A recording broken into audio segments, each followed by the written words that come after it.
Hello अस्सलाम वालेकुम students. कैसे हैं आप लोग। आज हम स्टार्ट करेंगे स्टूडेंट्स इसका lecture number 2 sets and Venn diagram का। पिछली वीडियो के अंदर हम लोगों ने मुख्तलिफ चीज़ें पढ़ी थी। लाइक हम लोगों ने पढ़ा था बेसिक डेफिनेशन सेट्स की कैसे फाइंड किया जाता है। हम लोगों ने ये फाइंड किया था कि कॉम्प्लीमेंट ऑफ अ सेट कैसे फाइंड करते हैं, यूनियन कैसे फाइंड करते हैं, इंटरसेक्शन कैसे फाइंड करते हैं। हम लोगों ने ये भी फाइंड किया था कि किसी भी सेट के सबसेट्स कैसे फाइंड करते हैं। ठीक है ना।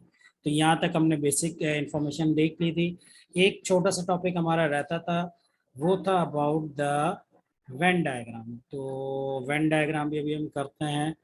देखें, इसको मैं ब्लू कलर को तो हटाता हूँ। ये वेन डायग्राम कैसे होगा जी। Sets and Venn diagram. देखो, वेन डायग्राम में हमने जो भी इंफॉर्मेशन आपके पास है उसको अब आपने अगर एक डायग्राम से रिप्रेजेंट करना है तो कैसे रिप्रेजेंट करेंगे वो जरा देख लें इधर। वो इस तरह से बेटा रिप्रेजेंट करता है। लेट सपोज कीजिए आपके पास एक सेट है।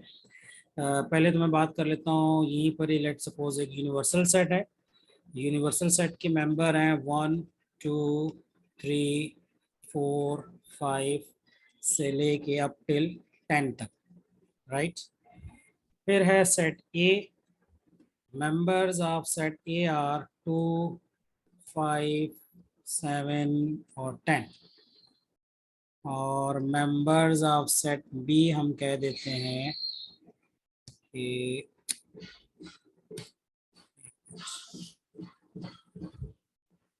मेंबर्स ऑफ सेट बी हैं हमारे पास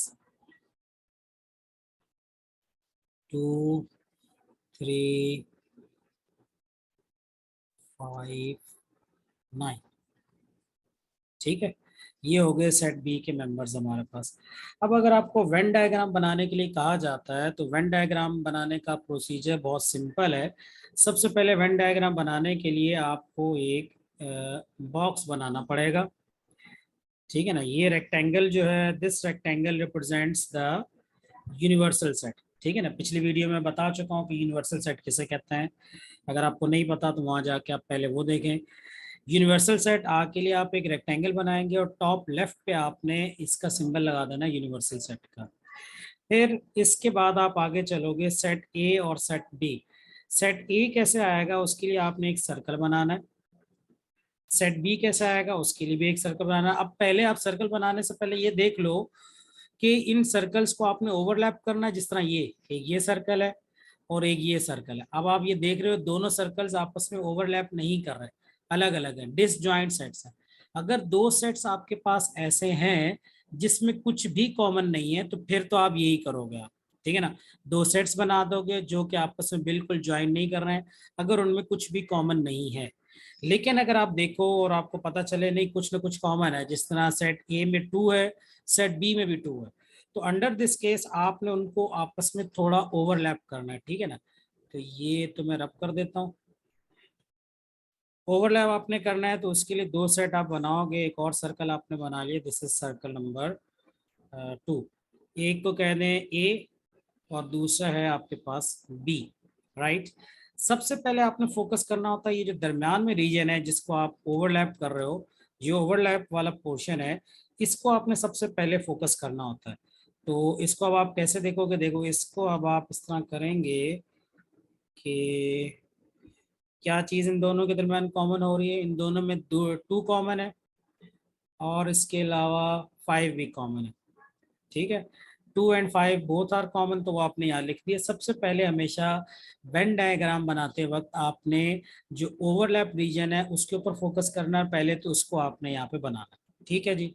सेकंड पार्ट, सेकंड आपने क्या करना है, सेकंड आपने ये करना है कि इसके अंदर आप ये देख ले, सेट ए की अगर बात करूँ तो 2 5 तो यहाँ पे आ गया, पीछे क्या रह गया 7 और 10 रह गया। ठीक है, तो 7 और 10 के लिए आप क्या करोगे, इसको आप बाहर की तरफ लिख दोगे यहाँ।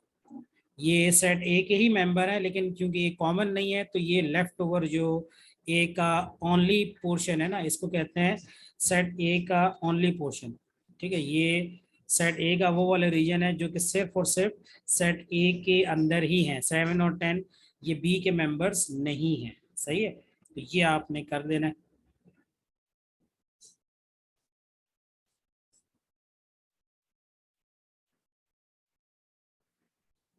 अच्छा, उसके बाद देखिए आप, तो नेक्स्ट आपके पास बी के मेंबर्स में 2, 5, अब लेफ्ट ओवर वहां पे क्या रह जाता, 3 और 9, ठीक है, वो आपने यहाँ पे लिख दिया, कॉमन वाले कॉमन नंबर में आ गए और जो पीछे रह गए वो इधर आपने लिख दिया। अब एक चीज आपके पास रह गई, ये तो आपने लिख दी। अब यूनिवर्सल सेट के बाकी के मेंबर्स देखो, जिस तरह 1 है यूनिवर्सल सेट में, 1 कहाँ पे आएगा, ना वो ए का मेंबर है ना ही वो बी का मेंबर है।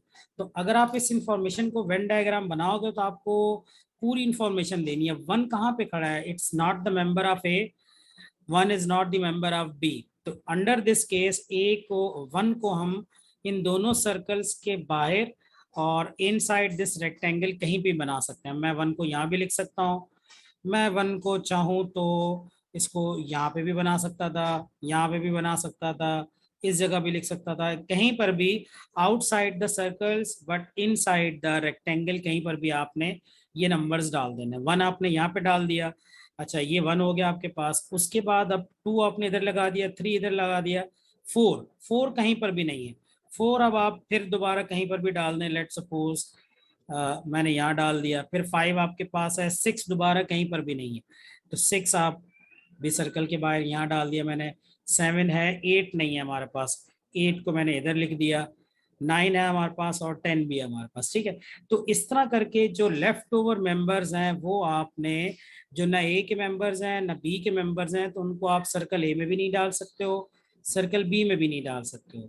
बट ये मेंबर्स वेन डायग्राम का पार्ट हैं, क्योंकि यूनिवर्सल सेट के मेंबर्स हैं, तो इसलिए ये वेन डायग्राम के अंदर होंगे और इस बॉक्स के अंदर होंगे आउटसाइड द सर्कल, जिस तरह मैंने डाल दिया, ठीक है। तो आई होप कि ये सिंपल सा आपको वेन डायग्राम का क्वेश्चन जो है वो ये मैंने कॉन्सेप्ट आपको समझाया था, तो कॉन्सेप्ट आपको समझ में आ गया होगा।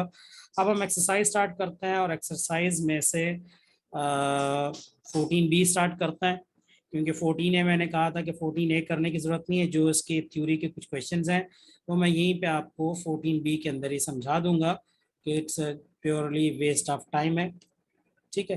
तो चलते हैं, चलो जी, ये आ गई 14B। अच्छा जी, 14B के अंदर क्या है हमारे पास, सबसे पहले मैं इसको पेज को रीलोड कर लेता हूँ। ओके जी, अब यहाँ पर ये है 14B का, लेट सपोज कि जी यहाँ पर पार्ट क्वेश्चन नंबर 1 है यूनिवर्सल सेट। देखो अब यहाँ पे मैंने कहा था ना, बहुत ही उन्होंने एक स्टाइलिश किस्म का यूनिवर्सल सेट बनाया होगा, तो ये इनका यूनिवर्सल सेट का सिंबल है, ये वाला, ठीक है। यूनिवर्सल सेट क्या है, ये 1 से लेके 20 तक मेंबर्स हैं। सेट ए मल्टीपल्स ऑफ 2 है, सेट बी मल्टीपल्स ऑफ 4 है, सेट सी मल्टीपल्स ऑफ 3 है। List the elements of the following. A के मेंबर्स क्या होंगे मैं वर्बली बता देता हूँ। मल्टीपल्स ऑफ 2 क्या है, 2, 4, 6, 8, 10, अब टिल 20 तक जाएंगे, 20 से आगे हम नहीं जाएंगे। रीजन क्या है 20 से आगे ना जाने की, क्योंकि यूनिवर्सल सेट आपका 20 पे रुक गया, तो आप भी 20 पे रुक जाएंगे, यूनिवर्सल सेट से आगे आपने नहीं जाना। यूनिवर्सल सेट आपकी लिमिट्स होती हैं, आपने यूनिवर्सल सेट से लिमिट क्रॉस नहीं करनी। सिमिलरली बी के मेंबर्स क्या हैं, मल्टीपल्स ऑफ 4 हैं, तो मल्टीपल्स ऑफ 4 क्या होंगे, 4, 6, सॉरी 4, 8, 12, 16, 20, तो ये हो जाएंगे बी के मेंबर्स। सी के मेंबर्स हैं मल्टीपल्स ऑफ 3, तो सी के मल्टीपल्स ऑफ 3, 3, 6, 9, इस तरह करके आप लिख देंगे। ए कॉम्प्लीमेंट मैं आपको बता चुका हूँ पिछली वीडियो के अंदर, कि किसी भी सेट का कॉम्प्लीमेंट फाइंड करने के लिए आप उसको यूनिवर्सल सेट में से माइनस कर देते हैं, तो आपके पास उस सेट का कॉम्प्लीमेंट आ जाता है, तो ये आप वहां से फाइंड कर लेंगे। तो ए कॉम्प्लीमेंट है, ए आपके पास गिवन है, यूनिवर्सल सेट भी आपके पास गिवन है, आप ए के मेंबर्स माइनस कर दें, तो जो पीछे आएगा वो आपके पास ये तकरीबन सारे के सारे ऑड नंबर्स आ जाएंगे, वो आप लिख देंगे, ठीक है। इसी तरह बी है, इसी तरह सी है, ये आप करोगे। आप चाहो तो अभी वीडियो को रोक के क्वेश्चन नंबर 1 आप खुद से पहले कर लो, ठीक है। फिर आप आ जाए क्वेश्चन नंबर 2 पे। क्वेश्चन नंबर 2 भी इसी तरह ही है, list the complements of the following sets.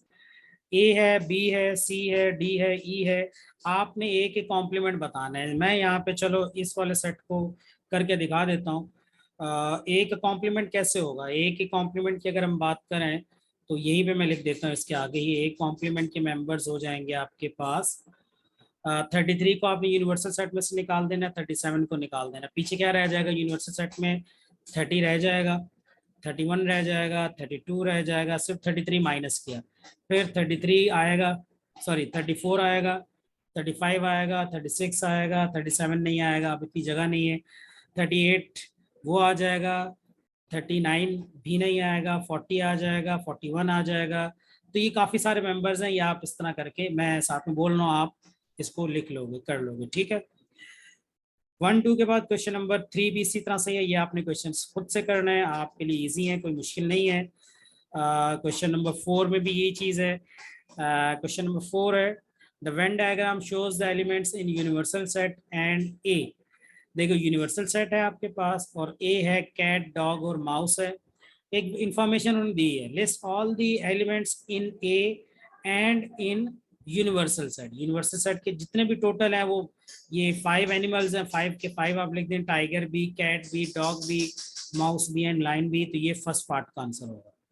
Second part में list all the elements in A complement. A complement का मतलब है कि इस ए को सर्कल ए के अंदर जो नहीं है उसको आप लिखेंगे। तो सर्कल ए में जो नहीं है वो क्या नहीं है, सर्कल ए के अंदर वो एक टाइगर नहीं है, और लाइन इस सर्कल के अंदर नहीं आता, तो वो आपने बाहर लिख दिया, तो ये ए कॉम्प्लीमेंट कहलाएगा। यानी ए के सेट के बाहर जो भी है that is called the A complement. तो आपने ये लिख दिया। क्वेश्चन नंबर 5 है, draw a Venn diagram to illustrate the given information. अभी अभी मैंने आपको एक वेन डायग्राम एग्जांपल में भी बताई थी, सेम उसी को सामने रखें, ये आप बना सकते हैं। इसके 6 क्वेश्चन नंबर 6 7 8 बहुत सिंपल से क्वेश्चन है, ये आप इजीली खुद से कर सकते हैं।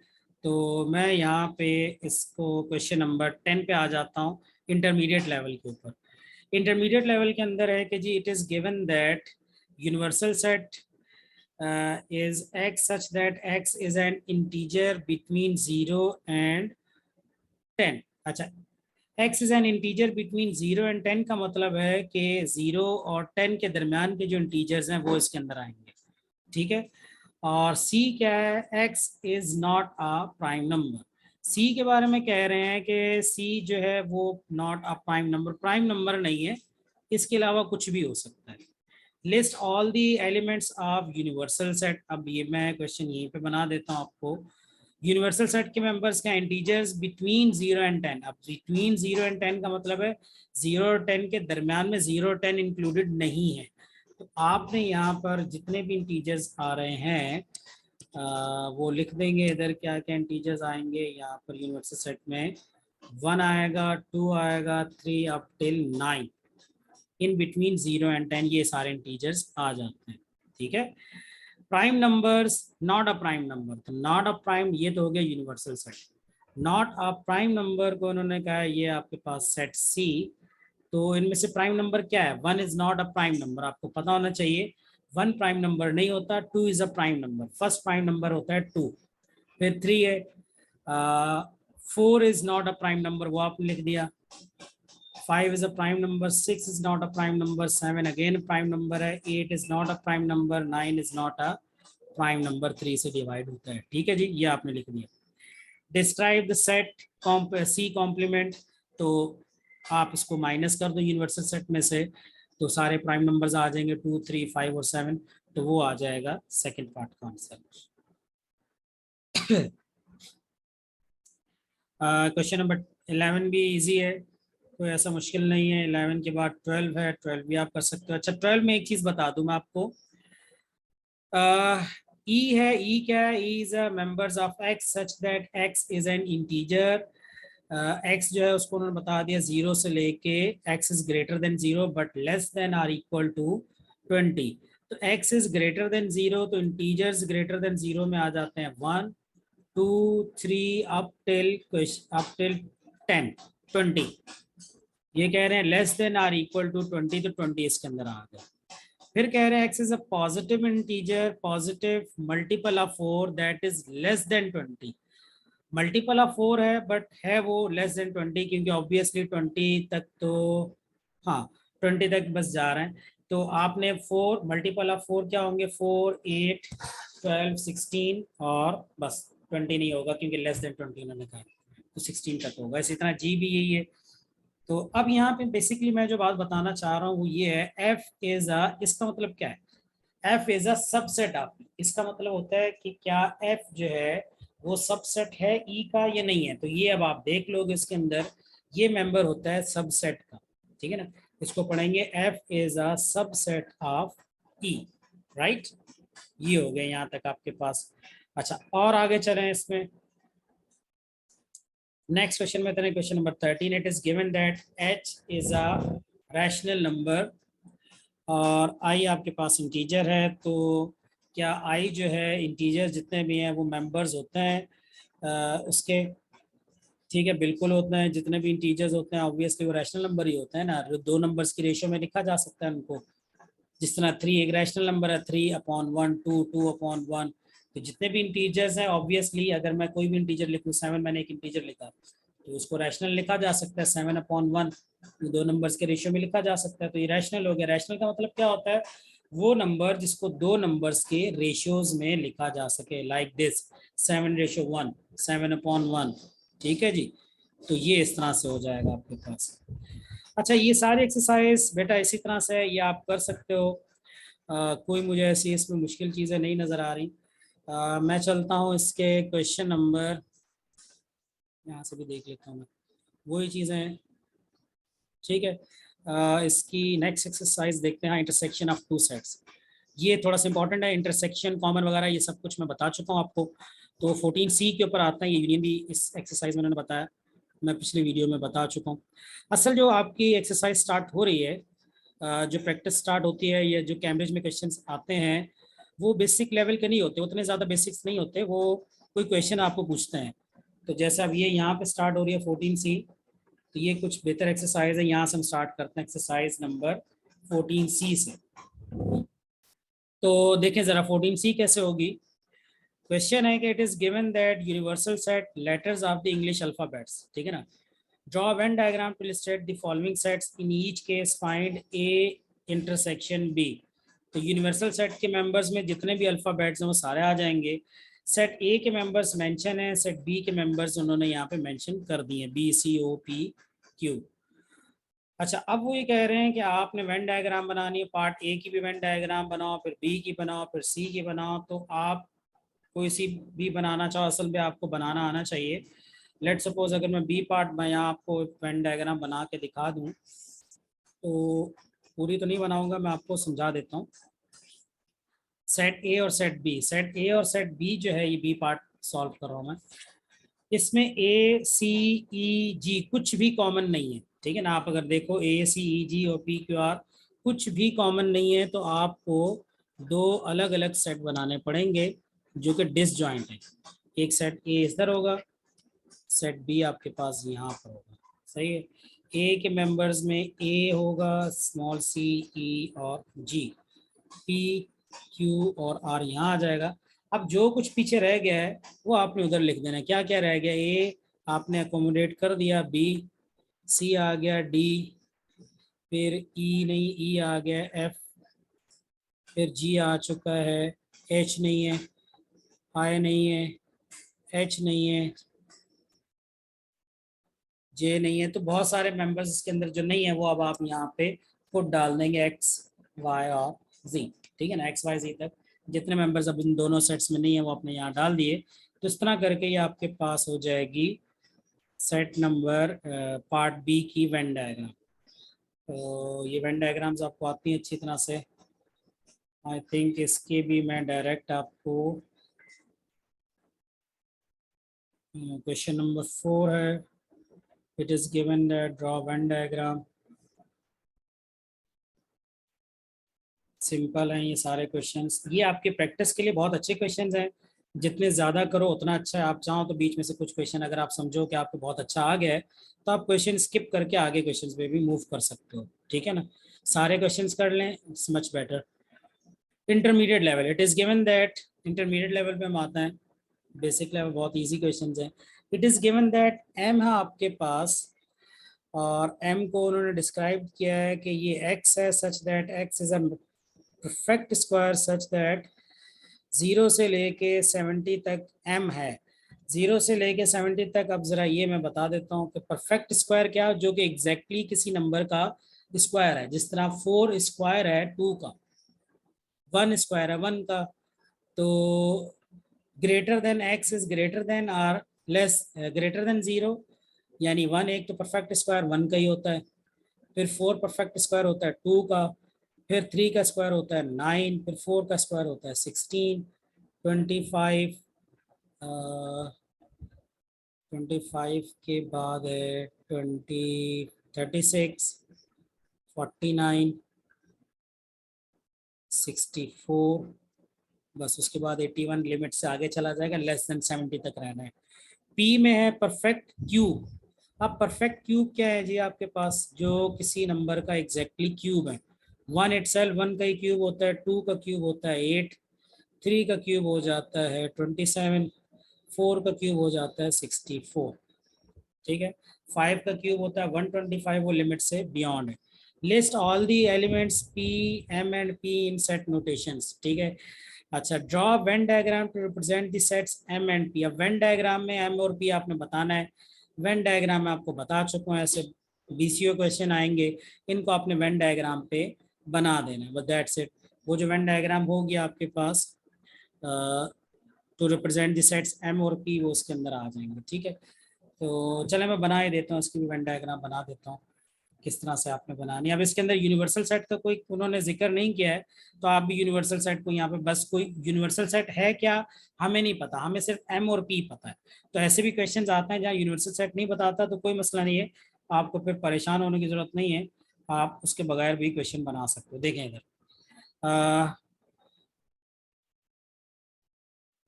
देखें जी इधर, इसके नेक्स्ट पेज पे चलते हैं हम।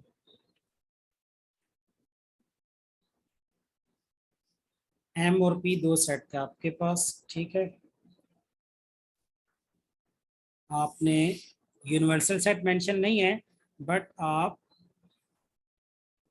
रेक्टेंगल जरूर बनाओगे यूनिवर्सल सेट की। ये यूनिवर्सल सेट है, उसके एक अंदर था सेट एम, एक था पी, एम और पी। एम के मेंबर्स क्या थे, जो कि स्क्वायर थे।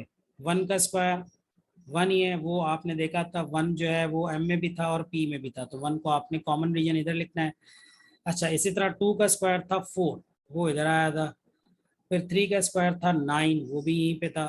फिर 4 का स्क्वायर था 16, वो भी इधर ही है। फिर 5 का स्क्वायर 25, वो भी इधर था। फिर 6 का स्क्वायर था 36, वो भी यहीं पे लिखेंगे आप। 7 का स्क्वायर 49, उसको भी इधर ही लिखेंगे। और 8 का स्क्वायर 64, वो कॉमन था, वो यहाँ पर भी आया था, वो यहाँ लिख देंगे आप। अब क्यूब वाले क्या आते हैं, 1 का क्यूब 1, वो मैंने ऑलरेडी लिख दिया। 2 का क्यूब हो जाता है 8, 3 का क्यूब हो जाता है 27, 4 का क्यूब हो जाता है 64, वो यहाँ पे आपने कॉमन रीजन में लिखा हुआ है। तो इस तरह करके आपकी वेन डायग्राम यहाँ पे कंप्लीट हो जाती है। सही है जी। तो ये आई होप कि ये भी समझ में आ गया होगा आपको वन डायग्राम बनानी कैसे होती है। चलो दोबारा वापस चलते हैं बुक पे।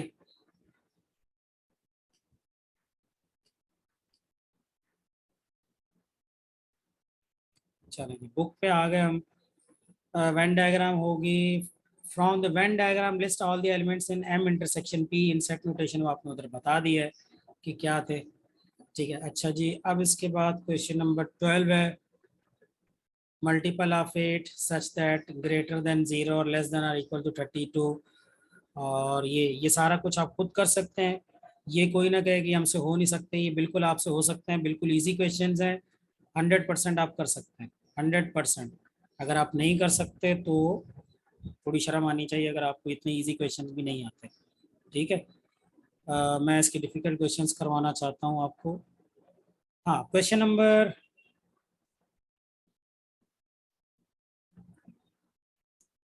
शेडिंग वाले क्वेश्चन बहुत इंपॉर्टेंट होते हैं, ये मैं आपको बता देता हूँ। क्वेश्चन नंबर 18 से स्टार्ट हो रहा है, इसका मैं थोड़े से क्वेश्चन यहाँ पे करवा दूंगा, बाकी के मैं नेक्स्ट वीडियो के अंदर करवाऊंगा शेडिंग वाले क्वेश्चंस। देखें अब ये कैसे होंगे शेडिंग वाले क्वेश्चन है। Universal set on identify and shade the following regions on separate Venn diagrams. अब हर एक की वेन डायग्राम अपने सेपरेट बनानी है। तो ए यूनियन बी कॉम्प्लीमेंट, अब ये एक चीज बता रहे हैं कि जी ए यूनियन बी कॉम्प्लीमेंट क्या होता है, क्या है ए यूनियन बी कॉम्प्लीमेंट, ये होता है भाई कि आपके पास पहले तो आप देख लो कि जी ए यूनियन बी कॉम्प्लीमेंट, चले मैं इसको अलग से बना के दिखाता हूँ, ये आपको यहाँ पे नहीं समझ आएगा, ठहरें। ए यूनियन बी कॉम्प्लीमेंट है, देखें ये मैं आपको यहीं पे बताता हूँ। चलो जी, ए यूनियन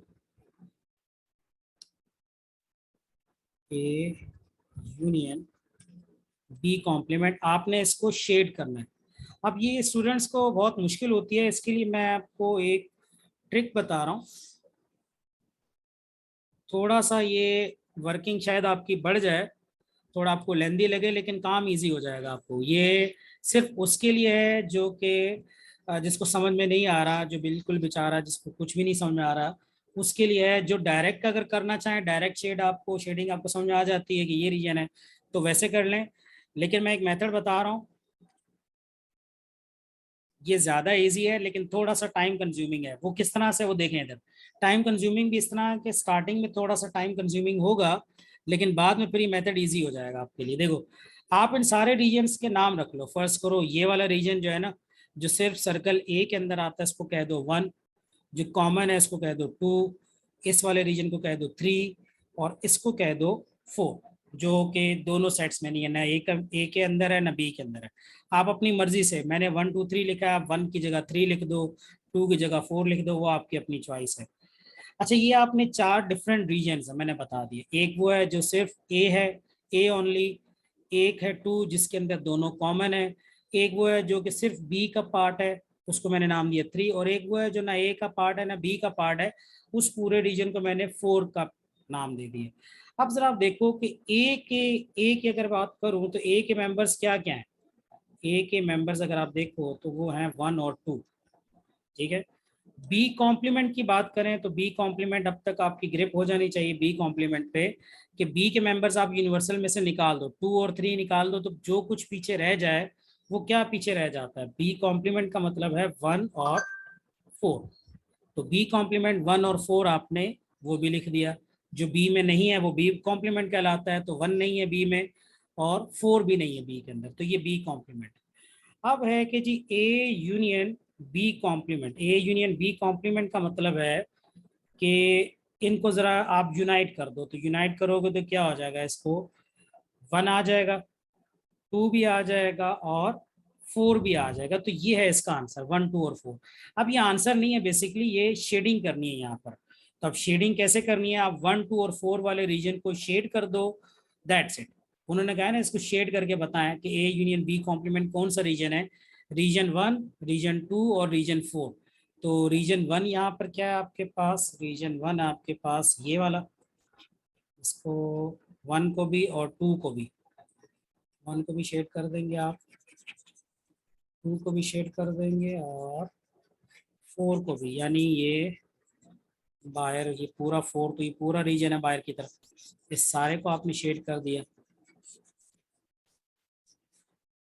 ठीक है ना। ये सारा शेड हो गया जितना बाहर की तरफ है। सिर्फ ये 3 जो है ना सर्कल के अंदर थोड़ा सा, सिर्फ ये शेड नहीं होगा, बाकी सब कुछ शेड हो जाएगा। तो ए यूनियन बी कॉम्प्लीमेंट जो है वो ये वाला रीजन आपके पास आ जाता है, इसको आपने शेड कर देना, ठीक है जी।